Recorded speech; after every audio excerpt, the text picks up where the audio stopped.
Opa, bom dia, boa tarde, boa noite, que bom que você está aqui na internet, está acompanhando o nosso canal do YouTube e hoje a gente bate um papo com o Ideraldo Henrique Silva, diretor-presidente da Ceasa, Central de Abastecimento de Minas Gerais. Ideraldo, seja muito bem-vindo aqui a Itatiaia. Muito obrigado, Fabiano, é uma honra estar aqui na Itatiaia, né, podendo falar da nossa Ceasa Minas. Me conta uma coisa, a gente falava agora há pouco no rádio, né, turma que está chegando aqui, que veio inclusive dessa participação, a gente falava dos 5 pilares do planejamento estratégico 2025-2028 da Ceasa. Quais são esses pilares aí que foram discutidos ao longo dos últimos 4 meses? Esses 5 pilares têm tudo a ver com o futuro da Ceasa. Nós estamos trabalhando na vertente desses pilares nos seguintes assuntos. Nós temos que resolver a renovação dos contratos dos concessionários que vencem, antecipação da renovação dos contratos que vencem 2027 2028, que são 60% dos concessionários da Ceasa. Por qual motivo disso? Hoje, vencendo esses contratos, traz a insegurança ao mercado. Uhum. A insegurança ao mercado, aqueles empresários que lá estão já situados há 20 anos dentro da Ceasa, correm o risco de perderem as suas empresas lá dentro e assim pode criar desemprego, pode criar taxa inflacionária para os produtos e por não investirem, perdem o interesse pelo investimento. Então por isso nós precisamos corrigir. Esse é o primeiro pilar que nós vamos trabalhar incansavelmente para conseguirmos para esse ano 2025 essa vitória. Para trazer segurança ao mercado. Dá para discorrer sobre os outros pilares? Com certeza. Então todos interligados.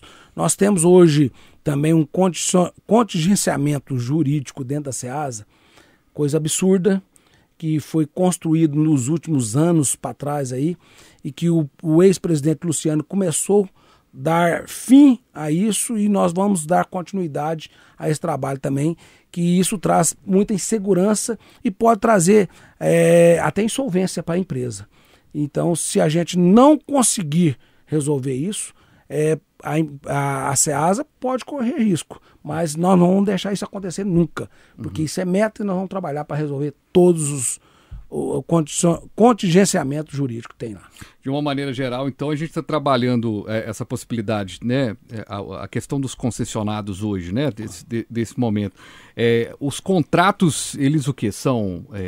Eles são feitos anualmente? Não, o contrato lá, esses que estão vencendo, estão completando 20 anos. 20 anos. Então a gente está falando de uma nova renovação de 20 anos? Está sendo construído a 4 mãos, porque a nossa equipe da Ceasa, os trabalhadores da Ceasa que já estão lá há anos, estão fazendo a parte deles e também nós estamos ouvindo a CCEASA. Até deixo aqui a menção da presidente Karina, que tem sido muito solícita com o trabalho que nós estamos desenvolvendo lá. E junto com a CCEASA, estamos construindo um projeto de renovação antecipada. Uhum. E essa tranquilidade, porque hoje os concessionados na Ceasa, a gente que está no dia a dia, cobre lá no dia a dia, a gente vê pessoas que fizeram a vida inteira ali, né? E aí a pessoa não pode nem passar pela cabeça dela, de repente não conseguir uma renovação, alguma coisa. Essa discussão antecipada, você tem sentido que tem deixado os concessionados mais tranquilos também em relação a esse processo? Com a minha chegada no dia 16 de dezembro, este era o desafio que foi me passado exatamente pela Associação dos Concessionários da Ceasa. Então, esse era o grande medo deles, com a minha chegada, o que ia acontecer. Eu fui solidário a eles, entendo perfeitamente o posicionamento deles, sei a insegurança que eles estão vivendo, né? Por isso que nós estamos muito empenhados para que isso seja solucionado. Porque se a gente conseguir tudo isso do jeito que nós estamos construindo, vai trazer mais segurança, mais credibilidade, não só para a Ceasa, mas para os concessionários, para os trabalhadores dessas empresas que lá estão e também até para o mercado, porque essa insegurança pode trazer, vou dar um exemplo claro, às vezes já tem um concessionário que está lá há 20 anos, Aí vai a leilão, vai para licitação, a loja dele. Ele perde a licitação para um outro empresário que não é do ramo, que está chegando agora. Será que esse cara tem know-how para trocar uma empresa nesse segmento? Ali pode trazer aquela insegurança e até mesmo infracionar o mercado. E todas as lojas da Ceasa, todo o espaço da Ceasa, ele é concessionado ou tem lojas próprias ali também? Não, todos são concessionários. Todos concessionados. Todos concessionários. Bacana. Geraldo, dentro dessa questão, dois pontos também que chamam a atenção nos últimos tempos da Ceasa e ainda recente, né, na diretoria, esses são assuntos que volta e meia estão aí nesse planejamento também. Um deles é a segurança dentro da Ceasa, né? A Ceasa é uma cidade.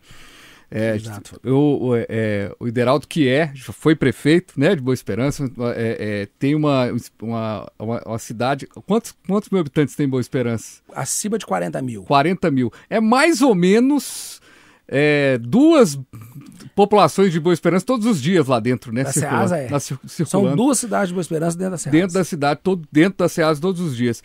Hoje, vamos ser sinceros, né? Tem muito tempo que a gente não vê assim, um grande problema com criminalidade lá dentro, alguma questão de segurança. Algum tempo que isso já foi meio que sanado.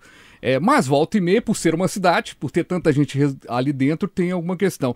Neste plano, também tem a questão da segurança, algum ponto específico? É muito importante você ter tocado esse assunto. Por incrível que pareça, ontem mesmo, a semana passada nós tivemos uma reunião, primeiro com o doutor Reinaldo, que é o coordenador do distrito, que é da Polícia Civil, juntamente com o delegado regional, com o doutor Wesley, e também a doutora Mariana, que é a delegada que está dentro da delegacia, dentro da Ceasa. E ontem foi com o comandante, o Anderson, que comanda o 18º, né, 18ª Companhia, juntamente com o capitão Roberto, que comanda também o 39º, não é isso? E juntamente com o tenente, que também comanda o pelotão dentro da Ceasa. E nós teremos novidades. Então, nós já estamos construindo, em parceria com a Polícia Militar, Polícia Civil, até mesmo o Corpo Bombeiro, o monitoramento de câmeras para toda a Ceasa, um novo monitoramento, uma tecnologia mais avançada, até por reconhecimento facial, reconhecimento de placas de veículos. Nós queremos entregar isso ainda, se Deus quiser, no máximo entre o primeiro e o segundo semestre deste ano. Tá? Isso vai implementar. E eu ouvi da parte do comandante nosso lá que a companhia dele, que a Ceasa está inserida, nos últimos tempos, que contribuiu muito, ele diminuiu em 40% a violência. Então, isso é muito significativo. Talvez uma catraca como aquela lá em São Paulo, que o pessoal está até identificando os foragidos a partir dela. Mas é baseado naquela história que nós estamos querendo construir, esse projeto aí. E assim, vai trazer mais segurança ainda, já que a Polícia Militar, a Polícia Civil, o Corpo Bombeiro fazem um trabalho excelente já, fazem um trabalho excepcional. Porque o índice de violência dentro da Ceasa se diminuiu drasticamente, de maneira muito importante para nós. E agora, com essas ações que nós vamos fazer, vai melhorar ainda mais. Nós poderemos até ter novidades. Nós estamos construindo, juntamente com o comandante, que é o Tenente Coronel, a possível sede da companhia da 39 poderá ser dentro da Ceasa.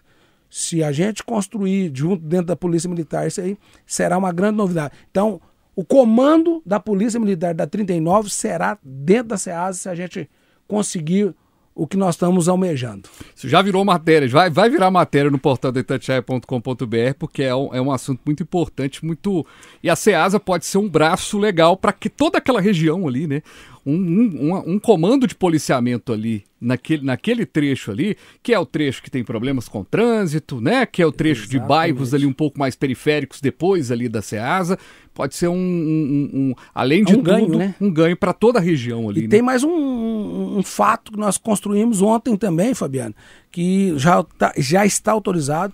Eu autorizei a aquisição de um drone de reconhecimento também facial, que a SEASA irá adquirir, repassar à Polícia Militar para começar as operações constantes dentro da SEASA, sim, todos os dias com drone. E isso traz mais segurança ainda, porque o drone é muito mais ágil. Verdade, verdade. Muito mais ágil. Ô, Ideraldo, outro ponto também que é importante a gente destacar é a tal da polêmica do estacionamento, né? Vai ser cobrado ou não? Na prática, em que pé estamos? Depois daquela discussão que, inclusive, foi discutida, foi destacada aqui também na Itatiaia e tudo mais. Sim. Um dos 5 pilares para este ano 2025 do Planejamento Estratégico está a mobilidade da SEASA. Quem conhece a SEASA, Fabiano, igual você conhece, sabe muito bem que a SEASA, meninos, o trânsito dela lá dentro é uma Mombai sem os tuk-tuk. Mas nós temos os carrinhos, né, dos carregadores que trabalham lá e que tem que ser respeitado, né, e tem que ser valorizado, porque é uma mão de obra muito dura, pesada e fundamental para todo o processo. Fundamental para todo o processo. Nós reconhecemos isso. Então, eles serão ouvidos também. E estão sendo ouvidos. Quando nós tivemos uma reunião com o presidente do sindicato regional, teve presente o presidente do sindicato para discutir exatamente isso. Teve presente o Lauzinho, presidente da PSENG, teve também o Zé Antônio da Copeng, né? Teve outros atores que foram convidados, mas não tiveram presente, né? Porque nós temos que discutir, conversar, né? E sem conversar, os que estão interessados no assunto não vão solucionar. Mas a verdade, nós estamos contratando uma empresa para planejar toda a mobilidade da SEASA. Porque, na verdade, eu sou formado em administração de empresas. O que eu entendo é de pessoas e gestão financeira. Tá? Eu não entendo nada de trânsito. Eu não conheço o trânsito. O que eu faço é dirigir um carro, tirei a carteira para isso. Então, quem entende de trânsito são os engenheiros de trânsito, os estudiosos. Então, tem que se dar o mérito a eles. Eles têm que construir uma mobilidade dentro da SEASA. Agora, se vai ter estacionamento cobrado, não sou eu, nem são essa empresa que vai dizer a necessidade, se haverá. Mas uma coisa que nós já estamos fazendo de imediato é o seguinte: regularizando com placas de sinalização o que está irregular lá. Porque hoje tem veículos de pequeno porte, veículos de passeio, ocupando espaço de utilitários de caminhões. E a prioridade são os produtores, os compradores, os carregadores, os lojistas e seus trabalhadores. Esses não pagarão. Isso é prioridade. Aliás, ninguém vai pagar nada até que o estudo esteja pronto. Mas esse estudo pode chegar a ter um pagamento, então? Se o estudo apresentado for, olha, é importante ser cobrado o estacionamento, esse público aí que o senhor falou vai ficar fora? Eu vou falar uma opinião do Ideraldo hoje, cidadão, não como presidente. Se uma empresa, nós vamos conseguir uma empresa boa para construir esse planejamento, eu tenho certeza que ela vai achar caminho para nada que seja cobrado. Porque nós podemos dar organização sem a cobrança. Tá? Nós não estamos aqui para inflacionar o mercado, para trazer insegurança ao mercado. Nós estamos gerindo para trazer segurança e confiança ao mercado, e credibilidade. Então, de uma maneira geral, haverá então um trabalho para que não tenha a cobrança, mas tudo vai depender de um estudo. Exatamente. E também vai depender muito hoje daqueles que estão usando de maneira irregular o espaço, que tem que ser do produtor e do comprador. Porque lá, a gente sabe muito bem, Fabiano, existe uma cobrança hoje ilegal lá dentro por parte de pessoas desonestas. Já tem gente pagando estacionamento para alguém lá, né? Exatamente. Existe esse mercado negro lá dentro. Nós precisamos acabar com ele. Deraldo, eu quero te agradecer demais, viu? Acho que a gente deu um panorama aqui do que está acontecendo e tudo mais, né? No que diz respeito ao planejamento. Para a gente fechar, recentemente o presidente Lula esteve, né, em Minas Gerais, anunciando a entrega de terras, né?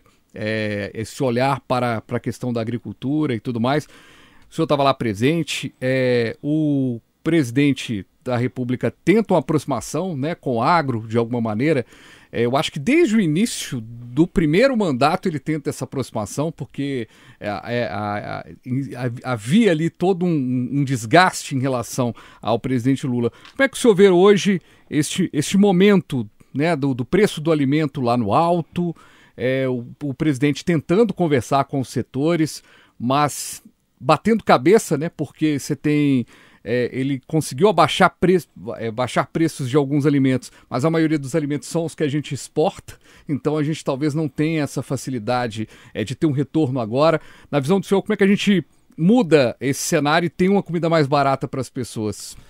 Vale ressaltar, Fabiano, que o presidente Lula, no primeiro e segundo mandato dele, foi o presidente que mais investiu no agronegócio no Brasil. Tá? E ele está tentando fazer o trabalho daquele mesmo primeiro e segundo governo, que é de investimento no agronegócio. Ele sabe muito bem, ele tem total conhecimento que o motor propulsor da economia brasileira é o agronegócio. Mas nós não podemos esquecer que hoje no Brasil, 85% do agro é agricultura familiar. Tá? Mas nós não podemos deixar ninguém de fora. Tanto o grande produtor como a agricultura familiar, todos têm que ser valorizados. Mas o presidente está tomando as atitudes que é necessária, que por instrução do seu corpo técnico, ele está corretíssimo, tem o apoio nosso para fazer isso, e nós temos que ressaltar que hoje a inflação que está acontecendo dentro do nosso país, ela não é reflexo do nosso país, é uma inflação mundial, é um reflexo que aconteceu em todo o mundo, que a consequência, agora nós estamos colhendo o que foi plantado lá na pandemia, porque o mundo parou. O único país que não parou na pandemia, principalmente por causa do agro, foi o Brasil. Tanto que foi naquele momento da pandemia, de lá para cá, que o Brasil tomou a dianteira, passando a produção dos Estados Unidos no agro, a exportação. Nós tomamos a frente, se não me engano, foi o ano de 2023 agora, 22, 23, nós ultrapassamos os Estados Unidos em exportação do agro. E é o reflexo do nosso país. É um trabalho do produtor, que eu também sou produtor rural, entendo que é um desafio muito grande, porque o produtor rural depende, primeiro, da chuva, do sol, aliás, depende muito de São Pedro. Depende do banco para fazer o custeio da sua lavoura, depende da mão de obra para estar produzindo, colhendo, depende depois do comprador. Então, o agricultor, ele é sempre dependente. Sempre dependente. E o governo Lula reconhece o trabalho do agricultor. Principalmente a agricultura familiar, que está ligado conosco dentro da Ceasa, né? Sempre dependente e resiliente. Resiliente. Né? O meu pai fala uma coisa que, principalmente para o produtor de café, mas para o ano, o produtor de café tem a mania de falar, para o ano que vem eu vou colher muito. O ano que colhe bem, o preço está lá embaixo. O ano que colhe pouco, o preço está lá em cima. Então é sempre resiliente e é sempre ilusório. Teve um produtor que falou comigo aqui que um ano você veste um ano o café te veste, outro ano você veste o café. Exato. Porque naquele ano, no ano ruim. O problema é que no nosso ano bom, o café teve uma perda muito grande, né? E agora, esse ano que a perspectiva é ruim para a colheita, a gente tem que torcer para que a perda seja menos drástica, né? A sensação é essa. Né? Exatamente. E nós temos que reconhecer o seguinte: a população precisa comer com qualidade, beber com qualidade, com preços justos. Mas o produtor também não pode ser sacrificado, não. Verdade. Porque senão, aquele ditado também, senão nós matamos a galinha dos ovos de ouro. Verdade. Deraldo, muito obrigado, viu, pela participação aqui com a gente. Sucesso e portas abertas aqui para a gente analisar aí esse planejamento estratégico sendo colocado em pauta. Obrigado. Muito obrigado, Fabiano. Ouvimos o Deraldo Henrique Silva, que é o diretor-presidente da Ceasa Minas. Lembrando que você acompanha o Itatiaia Agro no rádio e em todas as plataformas da rádio mais ouvida do Brasil. Valeu!